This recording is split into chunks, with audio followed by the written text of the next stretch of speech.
أعوذ بالله من الشيطان الرجيم. بسم الله الرحمن الرحيم.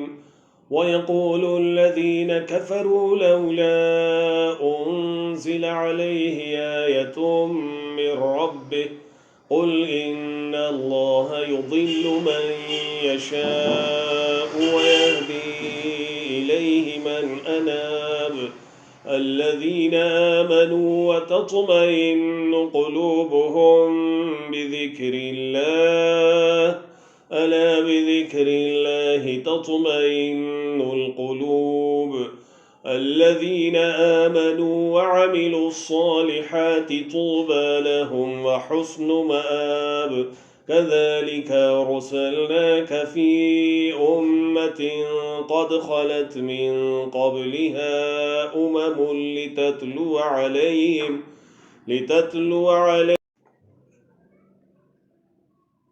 لتتلو عليهم الذي أوحينا إليك وهم يكفرون بالرحمن قل هو ربي لا إله إلا هو عليه توكلت وإليه متاب.